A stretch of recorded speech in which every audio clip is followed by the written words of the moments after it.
Halo semua, jumpa lagi dengan saya Budi Putra, host Tukang IT. Kali ini saya mau ngasih tips nih, ya, terutama buat YouTuber pemula, terutama yang baru saja memulai bikin channel YouTube, ya. Ada beberapa hal yang selalu menjadi concern atau yang menjadi perhatian dan bahkan juga menjadi sumber frustasi bagi YouTuber pemula. Yaitu apa? Ya, karena terlalu fokus pada kenaikan jumlah subscriber, kenaikan view, ya, hari itu dilihat tuh, ya. Nah, itu kadang-kadang dari pengalaman, ya pasti semuanya pernah merasakan, ya. Karena ketika subscriber kita nggak naik sama sekali berapa hari, ya, terus sekarang turun, ya, tiba-tiba turun, dan view juga nggak nambah, akhirnya kita jadi males, ya, jadi males bikin konten, males melanjutkan channel gitu. Ini strategi agar kita bersemangat, agar kita punya fokus dan prioritas yang jauh lebih penting dalam membangun channel. Inilah yang perlu dilakukan agar channel kita mulai berkembang. Pertama, thumbnail. Ya. Lebih baik kita memikirkan bagaimana saya bikin thumbnail yang bagus, thumbnail yang menarik. Karena percaya atau tidak, ya, thumbnailnya segala-galanya buat content creator di YouTube. Secanggih apapun video kita nih, dibikin sinematik, syutingnya pakai drone, ya, editingnya juga bagus, transisinya keren, ya, pakai sound effect, pakai special effect segala macam, ya. Tapi kalau thumbnailnya asal-asalan, orang nggak bakal ngeklik juga, ya. Jadi keberhasilan di video itu pertama pertaruhnya pada thumbnail. Makanya kita perlu meluangkan waktu untuk melihat-lihat, mempelajari, membanding-bandingkan thumbnail para YouTuber yang sudah senior. Tidak hanya di Indonesia, di luar juga bisa kita lihat. Coba kita perhatikan, kenapa kita terpaksa ngeklik thumbnail tersebut? Berarti memang ada sesuatu kan, seni atau cara mereka mendesain, ya. Nah, ini saya kasih contoh aja. Ini ada dua contoh thumbnail nih. Nih, satu ini, ya satu lagi. Coba bandingkan, mana yang akan kita klik? Nah, kelihatan kan pengaruh dari thumbnail?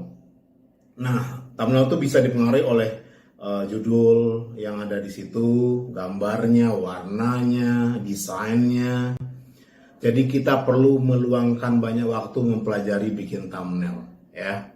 Supaya apa? Supaya video kita diklik, supaya CTR, ya, klik rasio tayang kita tinggi. Kalau CTR-nya tinggi, itu akan semakin banyak merekomendasikan konten kita.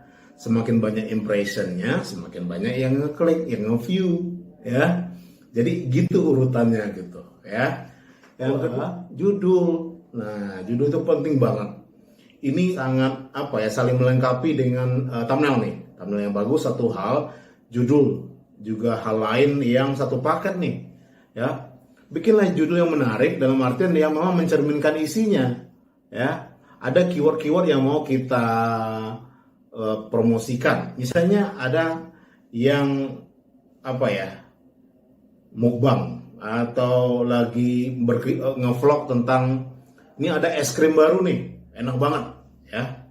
Videonya udah dibikin, udah diupload, tapi judulnya aduh enak banget, ya. Kalau judulnya aduh enak banget aja, itu nggak menghasilkan apa-apa karena nggak ada keyword es krimnya kan. Apa sih bumbu utamanya es krim strawberry misalnya, harus ada di judul tuh, harus ada itu. Jadi judul itu harus mengandung isi dari video kita. Kalau enggak, yang enggak nyangkut juga akan kelewat. Karena yang pertama diperiksa oleh algoritma YouTube untuk ketika satu buah video begitu diupload adalah judulnya dulu. Diperiksa apa keywordnya, terus baru deskripsi. Mungkin dan thumbnail tentu juga akan menjadi perhatian gitu. Jadi pelajarilah bagaimana sih YouTuber lain yang sudah sangat senior, yang sudah berhasil bikin judul, ya. Mereka bikin judul tidak panjang-panjang, tapi bikin kita ngeklik, ya, mencerminkan isinya.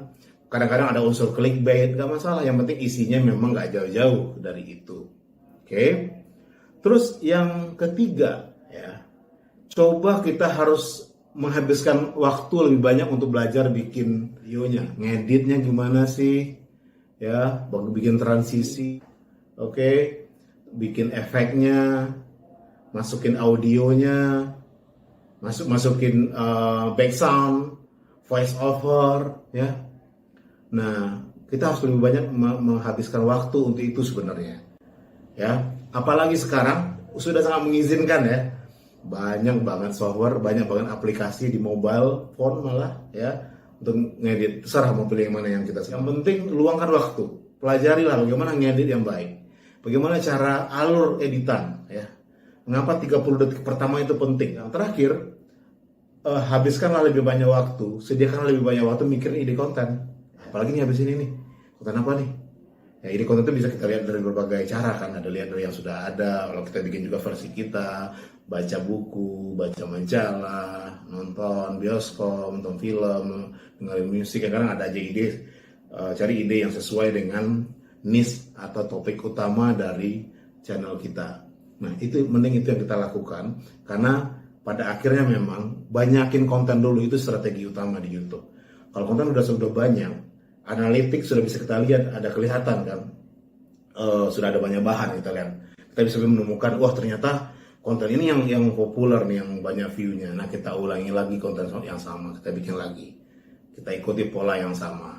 Jadi jangan terlalu pusing dengan subscriber, jangan terlalu pusing dengan view. Konten yang bagus secara natural, secara alami akan mengundang penonton yang banyak juga. Kalau kita rajin upload, thumbnailnya kita benerin, judulnya kita bikin menarik, ngedit dari sisi produksi kita ada perbaikan terus, ide konten kita lanjut terus, kita bekerja keras untuk itu, percayalah view atau subscriber akan naik dengan sendirinya. Itu dulu, semoga bermanfaat. Yuk terus bikin konten. Salam.